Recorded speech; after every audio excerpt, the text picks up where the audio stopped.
As you might have gathered from some of my recent videos, I'm always on the lookout for new and different things to try in terms of camera audio. So when Saramonic emailed me and said, "Do you want to check out our CaMixer for your camera?" I said, absolutely. And so, as you could see, here it is.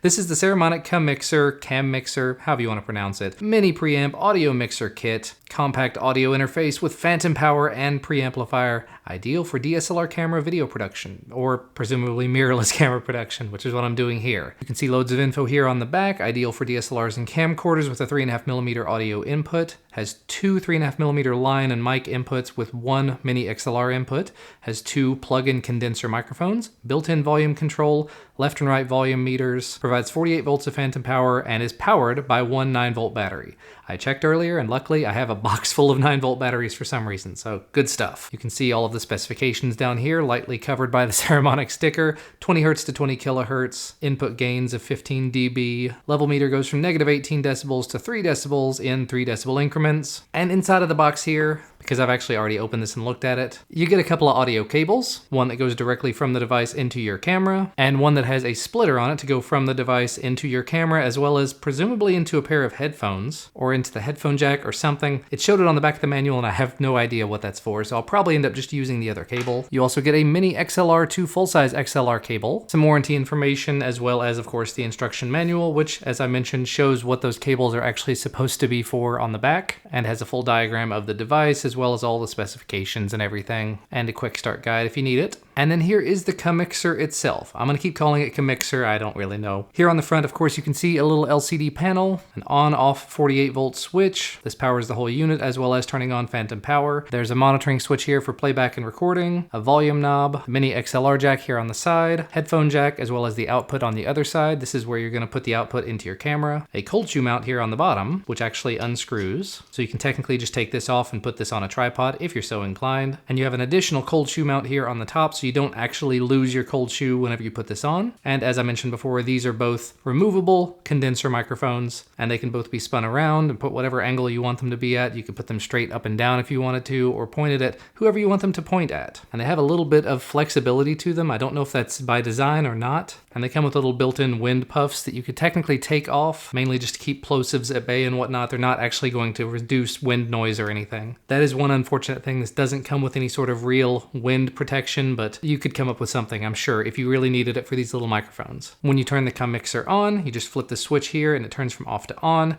You can see the levels right here. I've gone ahead and installed a 9-volt battery. By the way, this door on the back here is where you put the 9-volt battery, and just put it right back in place. And I think without any further ado, let's go ahead and just put it on this camera. I'm filming with the A6300, currently using a very nice overhead condenser microphone, so this will be quite a significant difference, but then we'll see if we can plug XLR into this and see how it works compared to the Tascam DR60D I'm currently going through. And here we go. This is the first test using the CaMixer. I've got it sitting on top of the camera, just using the two condenser microphones that it comes with, plugged directly into the camera. So we're checking to see if there's any sort of interference on the cable, because I do have other things plugged in around this. And I can very clearly see when I stop talking, the level meters on the Saramonic, as well as the level meters on my camera monitor, both drop down to absolutely nothing, so it doesn't appear like there's a whole lot of noise to it. I currently have the camera level set to about 8 out of 30. I could take it down lower if I wanted to, but I have the volume on the Saramonic set to about 75%. And in terms of just where the levels are landing, that seems to be a pretty good place for this. Let's go ahead and switch back over to XLR though, going through the Saramonic instead of going through my Tascam. And now I've gone ahead and I've removed these two condenser microphones and just plugged directly from my overhead microphone. It's the Focusrite Scarlett CM25.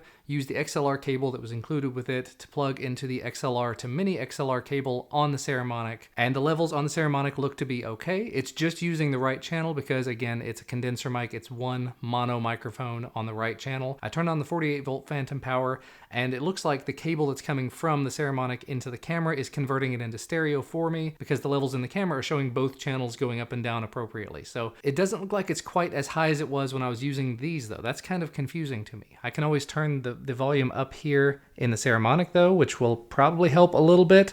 That's 100% though. That's as high as I can go on this.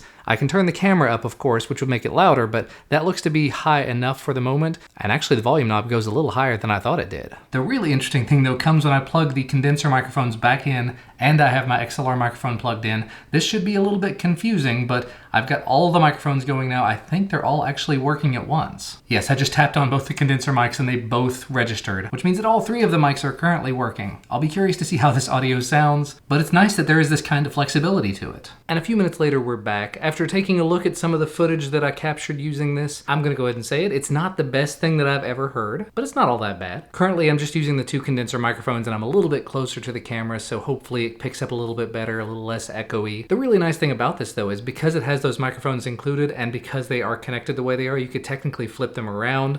You could have one facing in either direction. I really like the flexibility that this thing offers. And the fact again that it comes with that built-in XLR adapter and 48 volts of phantom power. It's a relatively small thing to add on top of the camera that gives you a decent amount of functionality. Looks like it's available for about 130 bucks over on Amazon, probably the same in other places like B&H and Adorama, so I'll put links to a few of those places down below. Let me know what you think of the sound quality. Again, this is just using the microphones, everything that it comes with. The last few clips that I did before were using my overhead condenser microphone as well as these, just going back and forth, but I think the sound quality is not that bad. There's a little bit maybe of a background hiss or a hum that I heard whenever I was really listening closely for it using headphones, and maybe we'll stop here so you can hear. So let me know if you heard anything there. But otherwise, again, I'll put links down below. Leave a thumbs up if you like this video. Subscribe to the channel to get notified whenever I put out new videos, and actually hit the notification bell so you actually do get notified if you are interested in receiving those notifications. Notification Squad, I see you out there. And we will see you again next time. Bye, guys.